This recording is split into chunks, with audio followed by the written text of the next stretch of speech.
Querido oyente, hoy voy a hablarte de un tema que me parece clave y muy importante. Hoy voy a hablarte de la soledad. Esta es quizá una de mis mayores preocupaciones, la sensación cada vez más creciente de las personas de sentirse solas.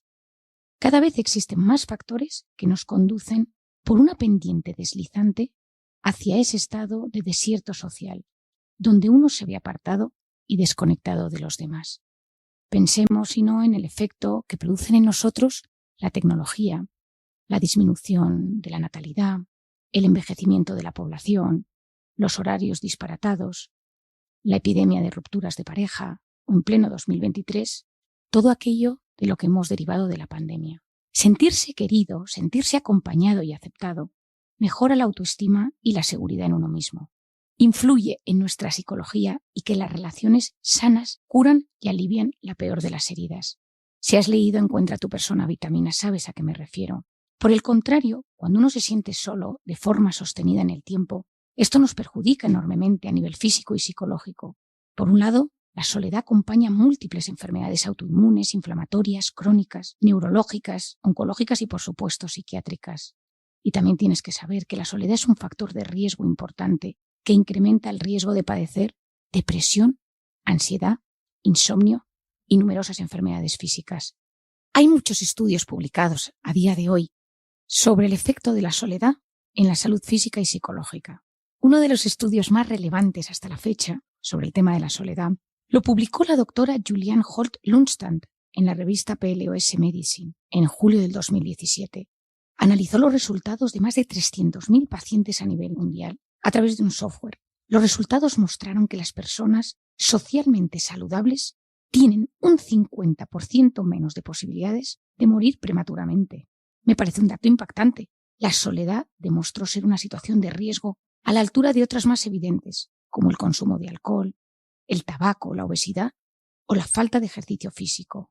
Las conclusiones expresadas en su artículo apuntaban a que el exceso de soledad es más letal que fumar 15 cigarrillos al día, tener problemas de obesidad o un consumo perjudicial de alcohol. En concreto, ella hablaba de 4 vasos al día. La cuestión de la soledad está íntimamente ligada con los trastornos psiquiátricos y psicológicos. No estamos hablando únicamente de la sensación de sentirse solo como síntoma de la depresión, que lo es, sino que además puede generar estrés y subir el cortisol, esa hormona del estrés que tú ya bien conoces, inflamando nuestro organismo de forma crónica y abriendo la puerta a múltiples enfermedades. Existen múltiples estudios y no quiero que este podcast sea demasiado científico, pero quiero también contarte otro realizado en Harvard por el Dr. Donovan y sus colaboradores en el 2017, con 79 adultos sanos. Les fueron realizadas 3 preguntas sobre su sentimiento de soledad y se midió los niveles de amiloide en su cerebro. La presencia de amiloide está considerada como un síntoma fundamental de la enfermedad de Alzheimer. El Dr. Donovan analizó el deterioro de la función cognitiva tras seguirles durante 12 años.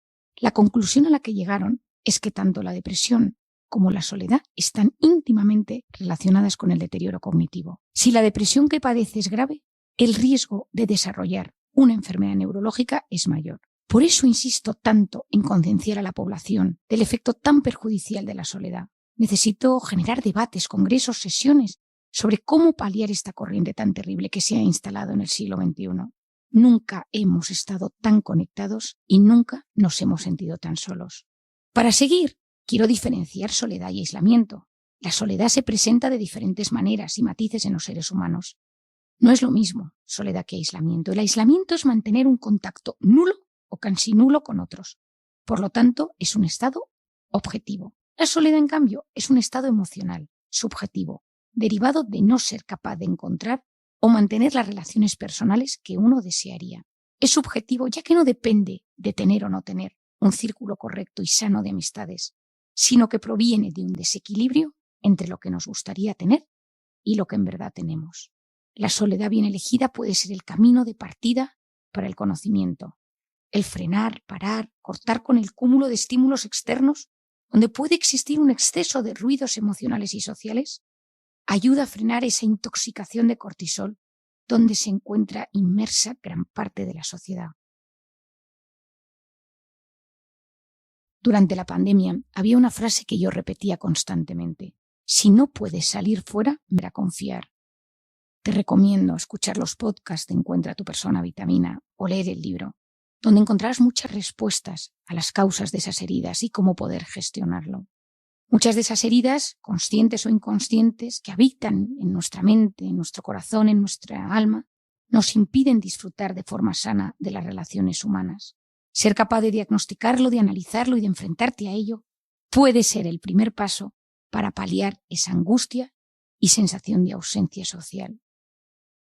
Recuerdo un día a Paula, una paciente que vino a verme a la consulta. Tiene 36 años y me dice: Marian, desde hace tiempo noto que me falta algo en mi vida para ser feliz. Paula es la pequeña de 2 hermanos, con los que tiene una relación excelente. Sus 2 hermanos están casados y tiene varios sobrinos a los que cuida y atiende en muchas ocasiones. Ella me dice: Marian, yo es que tengo muchísimos amigos en el trabajo. Juego al tenis, me encanta hacer excursiones, voy en bici, tengo planes y siempre tengo capacidad de organizar alguna actividad con amigos. Sé que desde fuera parece que lo tengo todo cubierto, pero me da vergüenza decirlo. Mi problema de estado se tratará. Durante la pandemia leí un libro, El poder de la conexión humana, del doctor Vivek Murthy. Fue cirujano general de Estados Unidos bajo el mandato de Obama y reelegido a finales del 2020 por el presidente Joe Biden para proseguir con el puesto. Ha tenido que enfrentarse a diferentes retos como el COVID-19, pero uno de sus grandes desafíos ha sido plantear el gran drama al que está sucumbiendo la sociedad por la soledad creciente. En su libro comparte su visión sobre las relaciones humanas, las distancias, la pantalla, la relación de las adicciones con la soledad y los problemas de polarización tan crecientes en el siglo XXI. Me impresionó muchísimo su libro y su visión, ya que expresa desde su lugar como médico, con responsabilidad política, su preocupación sobre este asunto. Te recomiendo su lectura si te interesa profundizar sobre este asunto, ya que está enfocado desde todos los puntos de vista: médico, social, estadístico, político y educativo. Buceando en sus páginas me sorprendió leer anécdotas que me han recordado a palabras que he escuchado decenas o cientos de veces a mi padre en consulta. El doctor Murthy comenta cómo muchos pacientes que acudían a su consulta padecían lo que él denomina hambre de compañía. Mi padre lo llama el síndrome de la vida vacía. Los dos expresan lo mismo, esa sensación o estado de falta de alguien. Cómo esa sensación genera un dolor inmenso de vacío social y afectivo. De hecho, mientras grabo este podcast me acuerdo que durante la carrera, en muchas ocasiones, acudí a aprender con mi padre en su consulta. Me encantaba, y lo sigo haciendo cuando puedo, sentarme a su lado y observar cómo trata a sus pacientes, cómo les explica su situación y cómo lucha y batalla por sacar adelante a cada uno de ellos. Desde joven siempre me sorprendió su enorme interés a lo que él denomina la socioterapia. Es una pata de su tratamiento que yo también la incluyo en mis terapias. Es decir, durante el tratamiento al paciente que viene con ansiedad, depresión o cualquier patología psiquiátrica, un tema necesario es fomentar el círculo de amistades de cada persona para evitar al máximo la soledad impuesta. He sido testigo de sesiones donde toda la hora se dedicaba a trabajar las habilidades sociales del paciente y a buscar actividades donde pudiera coincidir con personas. Yo en mi consulta también lo hago. Intento conocer el círculo de personas más cercanas de la persona que tengo delante. Intento saber cuáles son las personas que le generan picos de cortisol, pero también entender si tiene un buen círculo de reparación, donde se siente a gusto. Y también entender si hay un estado de soledad impuesta que le hace sufrir. Recuerdo con simpatía a Ana, una señora que conocí uno de los primeros días que acudí a mis prácticas mientras estudiaba la carrera con mi padre a la consulta. Ana tenía 66 años, había sido maestra durante muchos años en un pueblo de Castilla. Era viuda y no tenía hijos. Durante años su vida había estado consagrada a la docencia en una localidad a 30 minutos de su pueblo. Desde la jubilación se encontraba triste, apagada y decaía. Últimamente su cuerpo le fallaba, le dolían las articulaciones, le costaba moverse y se sentía muy débil. Muchos días no se levantaba de la cama y su hermana, que vivía en Italia, le había sugerido que visitara a un psiquiatra. Ana había leído algún libro de mi padre y quiso conocerle. Cuando acudió a la sesión, lloró con gran tristeza y desesperanza. Estaba preocupada porque se notaba sin fuerzas y tenía miedo de haber desarrollado alguna enfermedad grave. Recuerdo a mi padre escuchándole con suma atención y en un momento dado Se acercó a ella, le cogió de las manos y le dijo: no tienes una enfermedad grave. Tu problema es que te sientes muy sola. Esto se llama síndrome de la vida vacía, porque te sientes sin nadie, sin actividades que te llenen. Ese día me explicó a mí que un pilar de la terapia consistiría siempre en lograr que los pacientes encontraran compañía, gente, grupos, asociaciones, donde se sintieran parte de algo. Desde encontrar alguna asociación para subir a la montaña, ir en bici, acudir a reuniones de lectura, apuntarse a cursos de inglés, de música, de deporte. Ana, nuestra paciente, miró atentamente a mi padre. ¿Y qué hago al respecto? Mi padre cogió el teléfono y buscó el número del ayuntamiento del pueblo donde ella vivía. Llamó y solicitó información sobre cursos y actividades que realizarán y las anotó en un papel con el nombre del responsable. Ana se marchó feliz. Tenía tarea por delante. Al cabo de un mes, cuando regresó a la consulta, su mirada resaltaba más vida.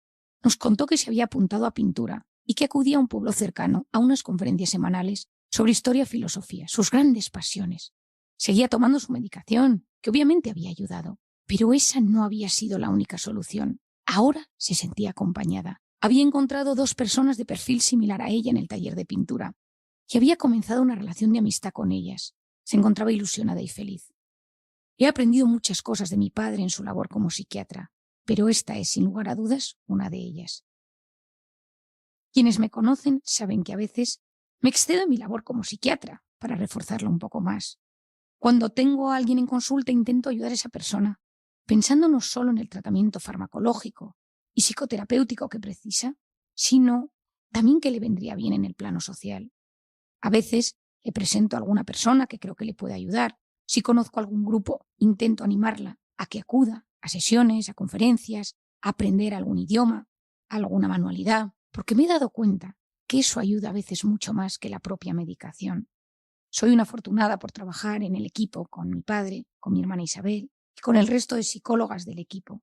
Y cada uno intentamos aportar un extra que potencie las relaciones humanas y palíe el sentimiento de soledad tan terrible que asola a muchas personas. Cada vez existen más voces en el mundo de la psicología y de la psiquiatría que hablan de trabajar la conexión social del paciente como base de su trastorno y malestar junto con la medicación. De verdad, lo creo con el corazón y con la cabeza. Es necesaria una humanización del sistema de salud, proponiendo alternativas a la farmacología. La medicación ayuda, pero apoyarse en terapias de grupo, en organizaciones, en clubes de lectura, de deporte, de cultura, pueden significar un punto de inflexión. La carrera de medicina lleva siglos orientada a que los futuros médicos estudien y conozcan con la mayor precisión posible el cuerpo, sus síntomas y los posibles tratamientos. Yo tuve la gran suerte de estudiar y hacer mis primeras prácticas como médico en la Universidad de Navarra. Ahí fue donde me enseñaron a tratar al paciente con una gran visión humanista. Considero que una de las claves del buen médico es entender el componente tan importante que existe de la unión de la mente y el cuerpo. Es necesario enfrentarse a los diagnósticos y enfermedades desde un tratamiento integral, conectando no solo con los síntomas, sino también con la historia del paciente, sus circunstancias y su personalidad. De esa manera los tratamientos cobran más sentido. Es cierto que en ocasiones con una pastilla desaparece la enfermedad o el síntoma, pero muchos trastornos se palían de forma más intensa si abarcamos el cuerpo como un todo. He insistido mucho en los últimos años en mis sesiones, terapias, escritos sobre la importancia de educar en la gestión emocional y su impacto en la salud física y psicológica. He dedicado muchas horas a divulgar ideas y conceptos que creo que nos ayudan enormemente a enfrentarnos mejor a los retos que van surgiendo en la vida. La pandemia no ha hecho más que reafirmarme en la importancia de saber gestionar la incertidumbre y salir lo menos perjudicados posibles desde un punto de vista psicológico cuando aparece el trauma, el dolor o el sufrimiento. Querido amigo que me escuchas, la soledad es importante. No tengas miedo a analizar cómo te encuentras. En los próximos podcasts hablaré de este tema, de cómo trabajarlo, orientarlo y paliarlo de la mejor manera posible.